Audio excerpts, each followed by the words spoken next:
তো কিভাবে আমরা একটা সুখী সমৃদ্ধ জীবন পেতে পারি, এই টপিকের উপর আজকে আমরা কিছু কথা বলবো। কোরআন আমাদেরকে কি গাইডলাইন দিয়েছে, ইসলাম আমাদেরকে কি জানিয়েছে, কিভাবে চললে আমরা এই পৃথিবীতে সুখী থাকতে পারি এবং জান্নাতেও আনন্দে থাকতে পারি, এটা জানার দরকার আছে না নাই বলেন? সুখ বিষয়টা এত জরুরি, এত গুরুত্বপূর্ণ যে ইউনাইটেড নেশনের জেনারেল অ্যাসেম্বলি প্রতি বছর মার্চের 20 তারিখে দ্য ইন্টারন্যাশনাল হ্যাপিনেস ডে হিসেবে ঘোষণা করেছে, মানে আন্তর্জাতিক সুখ দিবস। কি দিবস? আন্তর্জাতিক সুখ দিবস হিসেবে ঘোষণা করেছে। এবং তারা একটা জরিপ করে যে পৃথিবীর কোন দেশের লোকেরা বেশি সুখী। তো সে জরিপে বিশ্বের সবচেয়ে সুখী দেশের তালিকায় টানা কয়েকবার যে দেশটায় নাম উঠে এসেছে সেটা হচ্ছে ফিনল্যান্ড। নাম শুনেছেন? এটা হচ্ছে নর্দার্ন ইউরোপের একটা দেশ, স্ক্যান্ডিনেভিয়ান কান্ট্রিজের একটা, ফিনল্যান্ড। সে জরিপে উঠে এসেছে যে ফিনল্যান্ডের লোকেরা নাকি বেশি সুখী। তো আজকে আমরা দেখবো কারণ কি, তাদের তো সুখের কারণ, এটা আমরা খুঁজে দেখবার চেষ্টা করব। ফিনল্যান্ডে একটা ইউনিভার্সিটি আছে, ইউনিভার্সিটি অফ হেলসিঙ্কির একজন রিসার্চার জেনিফার ডি পাওলা, সে দুইটা কারণ উল্লেখ করেছে বেসিকলি, যে বারবার ফিনল্যান্ডের নাম উঠে আসছে কেন, কেন তারা সুখী। তো প্রথম যে কারণটি সে আইডেন্টিফাই করেছে সেটা হচ্ছে তাদের হেলদি লাইফস্টাইল। তারা হেলদি লাইফস্টাইলে অভ্যস্ত, প্রকৃতির সাথে তাদের নিবিড় একটা সান্নিধ্য আছে এবং সেই সাথে স্বাস্থ্যসম্মত তাদের কর্মজীবন, হেলদি লাইফস্টাইলের কারণে তারা হ্যাপি। তা আমি খুঁজে দেখলাম যে এখন ফিনল্যান্ডের লোকেরা হেলদি লাইফস্টাইলের কথা বলে, যেটা বিষ্ণু ইসলাম 1500 বছর আগেই আমাদেরকে জানিয়ে গিয়েছে, ঠিক কিনা বলেন? আপনি যদি বিষ্ণু ইসলামের বায়োগ্রাফি একটু চেক করেন, দেখবেন যে কতটা অর্গানিক লাইফ বিষ্ণু ইসলাম লিড করেছেন। প্রকৃতির সাথে বিষ্ণু ইসলামের সম্পর্ক যে কতটা নিবিড় ছিল আপনি শুনলে অবাক হবেন। ওনার শৈশবের দিকে যদি আমরা তাকাই, আমরা দেখবো যে তিনি মক্কায় জন্মেছেন ঠিকই, কিন্তু মক্কায় বড় হননি, বড় হয়েছেন বনু সাদে। জানেন আপনারা? হালিমাতু সাদিয়া দুধ পান করানোর জন্য মক্কা থেকে বিষ্ণু ইসলামকে সেই তায়েফ পেরিয়ে আরো 70-80 কিলো দূরে বনু সাদ, যেখানে ধুধু মরু প্রান্ত, সুবিশাল আকাশ, বিস্তীর্ণ জমিন, বড় বড় পাহাড়, এরকম একটা মরুপল্লীতে বিষ্ণু ইসলামের শৈশব কেটেছে। দেখেন প্রকৃতির সাথে বিষ্ণু ইসলামের জীবনের কতটা নিবিড় সান্নিধ্য ছিল, কতটা সুনিবিড় সম্পর্ক ছিল। এরপর সেখান থেকে যখন চলে আসলেন, he started his career as a shepherd, রাখাল হিসেবে ক্যারিয়ার শুরু করলেন। পাহাড়ি উপত্যকা মাড়িয়ে তিনি ছাগল চড়াতেন, মেষ চড়াতেন। পৃথিবীর সব নবীরা ছাগল চড়িয়েছেন। মরুভূমির রুক্ষ পরিবেশ মাড়িয়ে মরু ঝড় সাইমুনকে মোকাবেলা করে তিনি কাফেলা নিয়ে এদিক থেকে ওইদিকে যেতেন। 27টা যুদ্ধে সরাসরি নেতৃত্ব দিয়েছেন। আল্লাহু আকবার।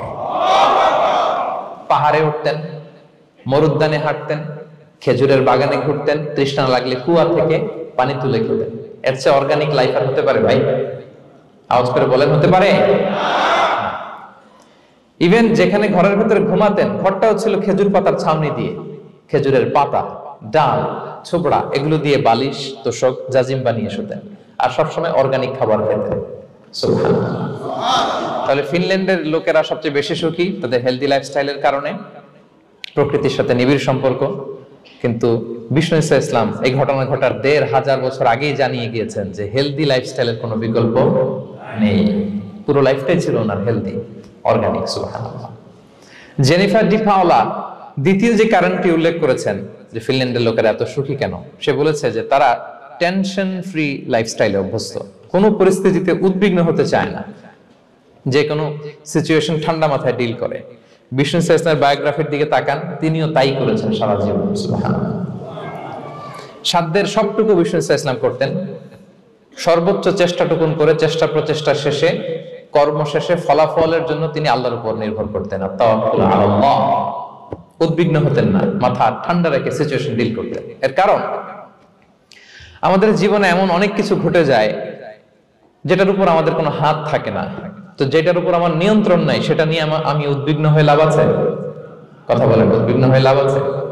জীবন আপনাকে অনেক কিছু দিবে, আবার কেড়ে নিবে। আল্লাহ এভাবেই পৃথিবীটাকে সাজিয়েছেন। ইয়াউমুন লাকা ওয়া ইয়াউমুন আলাইকা, একদিন আপনার ভালো যাবে, আরেকদিন খারাপ যাবে। ওয়া তিলকাল আইয়ামু নুদাবিলুহা বাইনান নাস, আল্লাহ বলেন যুগটাকে আমি ঘুরিয়ে ফিরিয়ে মানুষের সামনে এভাবেই আনি। This is the routine work of this দুনিয়া। দুনিয়ার রুটিন ওয়ার্ক এইটা। আজকে ভালো, কালকেও যে ভালো যাবে এমনটা নয়। কালকে খারাপ যাবে। আজকে তার খারাপ যাচ্ছে, পরশুদিন আবার তার ভালো দিন যাবে, ঠিক কিনা বলেন? অন্য এক সূরায় আল্লাহ তাআলা বলেছেন ফাইন্না মাআল উসরি ইউসরা, নিশ্চয়ই কষ্টের সাথে আছে স্বস্তি। আজীবন মানুষ কষ্টে থাকে না, দুঃখের পরে থাকে সুখ। দুঃখের পরে কি থাকে? সুখ থাকে। এজন্য উদ্বিগ্ন হওয়া যাবে না। বিষ্ণু ইসলামের জীবনী থেকে আমরা এটাই শিখি, উদ্বিগ্ন হওয়া যাবে না। তিনি বলতেন ওয়ালাম আন্নামা আসাবাকা লাম ইয়াকুন লিইখতিআক ওয়া মা আখতাআকা লাম ইয়াকুন লিইউসিবাক রুফিআতিল আকলাম ওয়া জাফফাতিস সুহুফ। ওনার কাজিন আব্দুল্লাহকে ডেকে বললেন, আব্দুল্লাহ, যেটা তুমি পাওয়ার সেটা তুমিই পাবা, কোনোদিন মিস হবে না। এটা তোমার, যেটা তোমার হওয়ার কথা ছিল এটা তুমি পাবাই, এটা মিস হবে না। আর যেটা তোমার নসিবে নাই, যেটা তুমি পাবা না, গোটা বিশ্বের সব ক্ষমতাকে হাতের মুঠোয় আনলেও সেটার দেখা তুমি পাবে না। তো এজন্য উদ্বিগ্ন হয়ে লাভ আছে বলেন না। আমরা আমাদের সর্বোচ্চ চেষ্টাটুকুন করব, তারপর ফলাফলের জন্য আমরা ভরসা রাখবো, নির্ভর করবো একজন সত্তার উপর। আওয়াজ করে বলেন তো, তিনি কে? আমরা আল্লাহর উপর ভরসা রাখবো। তাহলে ফিনল্যান্ডের লোকেরা এই যে হ্যাপি হয়ে খুব বেশি খুশি, এত বেশি খুশি হওয়ার কিছু নাই। এগুলো আগে থেকে আমরা জানি, কি বলেন? জানি না আমরা? জাস্ট একটু প্র্যাকটিস করে নিজের জীবনের সাথে মানিয়ে নিতে হবে। সম্মানিত সুধী, আপনি যদি কোরআনকে জিজ্ঞেস করেন যে what is the Quranic formula of happy life, সুখে শান্তিতে থাকার জন্য কোরআনিক ফর্মুলাটা কি, কিভাবে আমরা সুখী সমৃদ্ধ জীবন পেতে পারি, কোরআন আপনাকে দুইটা জিনিসের কথা বলে। নাম্বার 1 হচ্ছে ফেইথ, নাম্বার 2 হচ্ছে গুড ডিড। আই রিপিট, আমি আবারও বলছি, নাম্বার 1 ফেইথ, বিশ্বাস, আল্লাহর উপর অগাধ বিশ্বাস এবং আস্থা। 2 নাম্বার হচ্ছে গুড ডিড, মানে সৎকর্ম, নেক আমল। যার মধ্যে দুইটা থাকবে তাকে সুখী সমৃদ্ধ জীবন দান করবে কে? Faith and good deed, you will be happy in your life, for the sure I'm telling you। এই দুইটা যদি এনশিওর করতে পারেন, আপনাকে সুখী সমৃদ্ধ জীবন দিবে কে? এবং এই আয়াতটি দিয়েই, হ্যাপি হওয়ার কোরআনিক ফর্মুলা দিয়ে আমি আজকের আলোচনা শুরু করেছি। আল্লাহ তাআলা সূরা নাহলের 97 নম্বর আয়াতে বলছেন, মান আমিলা সালিহাম মিন যাকারিন আও উনসা ওয়া হুয়া মুমিন ফালানুহইয়ান্নাহু হায়াতান তাইয়্যিবা ওয়া লানাজজিয়ান্নাহুম আজরাহুম বিআহসানি মা কানু ইয়ামালুন। বিশ্বাসী নারী কিংবা পুরুষ, তারা যদি সৎকর্ম করে তাদেরকে আমি সুখী সমৃদ্ধ জীবন দান করব। অর্থগুলো খেয়াল করে শুনেন। আল্লাহর কথায় কোনো ফাঁকফোকর থাকে না, আল্লাহর কথায়, নবীর কথায় ফাঁকফোকর থাকে না। আল্লাহ তাআলা বলছেন বিশ্বাসী নারী কিংবা পুরুষ তারা যদি নেক কাজ করে, সৎকর্ম সম্পাদন করে, তাহলে তাদেরকে আমি সুখী সমৃদ্ধ জীবন দান করব। তাহলে আমরা যদি আল্লাহ বিশ্বাস করি, আল্লাহর উপর বিশ্বাস আস্থা থাকে এবং সৎকর্ম সম্পাদন করি পৃথিবীতে, তাহলে আমরা সুখী এবং সমৃদ্ধ জীবন লাভে ধন্য হব প্রিয় ভাইরা। তবে একটা জিনিস আমাদের মাথায় রাখতে হবে আলোচনা শুরুতেই, সেটা হচ্ছে এই যে হ্যাপিনেস বা সুখ, এই পৃথিবীতে যে সুখ, happiness in this worldly life, in this দুনিয়া ইজ ইমপারমানেন্ট, ইটস টেম্পোরারি। পৃথিবীর সুখটা এটা পার্মানেন্ট না, এটা অস্থায়ী, টেম্পোরারি। পার্মানেন্ট সুখ দেয়া হবে জান্নাতে। আওয়াজ করে বলেন কোথায়? জান্নাতের সুখের মধ্যে কোনো গ্যাপ নাই, ইন্টারাপশন নাই। কিন্তু পৃথিবীর সুখ শান্তির মধ্যে এটা বারবার ইন্টারাপ্টেড হবে, হ্যাঁ, ইন্টারাপ্টেড। আর জান্নাতের সুখ হচ্ছে আনইন্টারাপ্টেড। সুবহানাল্লাহ। যেমন পৃথিবীতে আপনি সুখে আছেন, আপনার সুখকে কি ইন্টারাপ্ট করে? অসুস্থতা। খুব সুখে আছেন, শান্তিতে আছেন, হঠাৎ অসুস্থতা চলে আসছে, তার মানে ইন্টারাপশন হয়েছে না বলেন? হঠাৎ কিডনি ফেলিয়ার করলো, হার্ট অ্যাটাক, ক্যান্সার স্টেজ 3 তে চলে গেছে, 4 এ চলে গেছে, তাহলে হ্যাপিনেসটা আর থাকলো না, এটা টেম্পোরারি। দুনিয়ার সুখকে ইন্টারাপ্ট করে বার্ধক্য।